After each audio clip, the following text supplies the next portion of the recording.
Dahulu kala, di suatu desa kecil dekat lembah yang asri, tersebutlah dua bersahabat bernama Embro dan Pipo.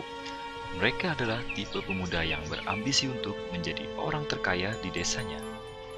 Mereka kerap membicarakan impian dan ambisi mereka itu akan kekayaan, kehidupan, dan gaya hidup yang ingin mereka miliki nantinya.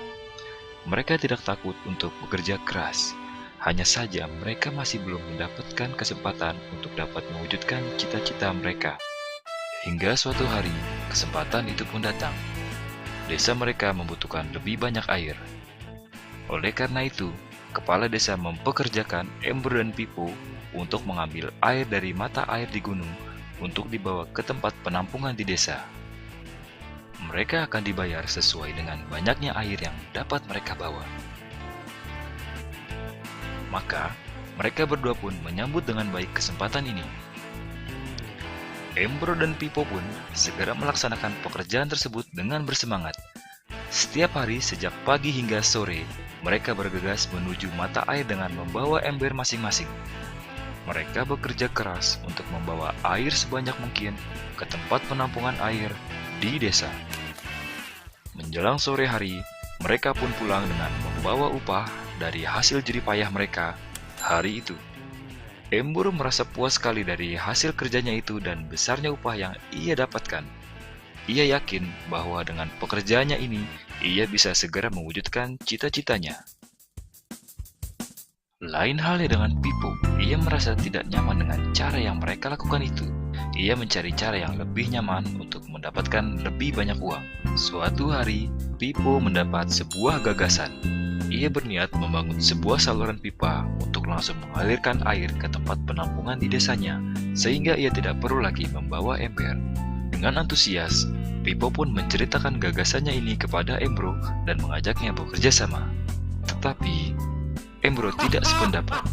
Ia bahkan mentertawakan gagasan Pipo tersebut. Embro merasa dirinya mampu mendapatkan lebih banyak uang dengan cara lebih sering mengambil air dan menggunakan ember yang lebih besar.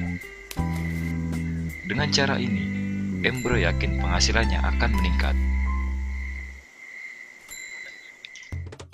Pipo akhirnya memutuskan untuk mewujudkan sendiri gagasannya itu. Ia mengerti tidaklah mudah untuk membangun saluran pipa tersebut. Dibutuhkan beberapa tahun untuk menyelesaikan dan menikmati hasilnya. Namun, tekadnya telah bulat. Ia pun tetap bekerja keras mengangkat air dengan ember setiap hari seperti biasa. Tetapi di akhir minggu dan setiap ada waktu luang, Pipo bekerja untuk membangun saluran pipanya. Pada bulan-bulan pertama, hasilnya hampir tidak kelihatan. Orang-orang mulai banyak mentertawakan dan mencemooh Pipo. Mereka menjulukinya Pipo si manusia saluran pipa. Sementara itu, penghasilan Embro telah meningkat 2 kali lipat. Ia sudah berhasil membeli hal-hal yang selama ini dia impikan. Gaya hidupnya pun sudah mulai berubah. Ia sering menghabiskan waktu dengan berfoya-foya sepulang kerja, menikmati hasil jerih payahnya mengangkat ember.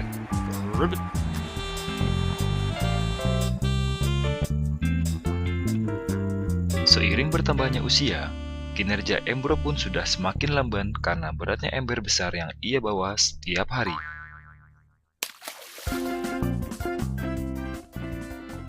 Bulan berganti bulan, tahun berganti tahun, dan akhirnya Pipo berhasil menyelesaikan saluran pipanya. Kini tanpa perlu bersusah payah mengangkat ember, Pipo akan mendapat lebih banyak uang berkat air yang terus mengalir memenuhi tong-tong air di tempat penampungan. Air terus mengalir tanpa henti, bahkan saat ia tidur, makan, ataupun saat pergi berlibur. Pipo pun puas dan bangga berkat tekad dan kerja kerasnya. Kini penghasilannya pun mengalir tiada henti, seiring aliran air di saluran pipanya. Cerita Embro dan Pipo menggambarkan kehidupan kita. Pekerjaan yang dilakukan mereka melambangkan apa yang dilakukan banyak orang dalam mendapatkan penghasilan. Embro mendapatkan penghasilannya dengan menggunakan ember. Ia harus pulang pergi mengisi embernya untuk ditukarkan dengan uang. Untuk meningkatkan penghasilan, Embro lebih rajin pergi ke mata air dan juga memperbesar ukuran embernya. Dalam kehidupan yang nyata, jika kita ingin meningkatkan penghasilan, kita harus bekerja lebih keras. Misalnya dengan bekerja lembur atau mendapatkan pekerjaan tambahan. Kita juga dapat memperbesar ember kita, yaitu dengan menerima posisi pekerjaan yang lebih tinggi. Sebagian besar dari kita menukarkan waktu untuk mendapatkan uang.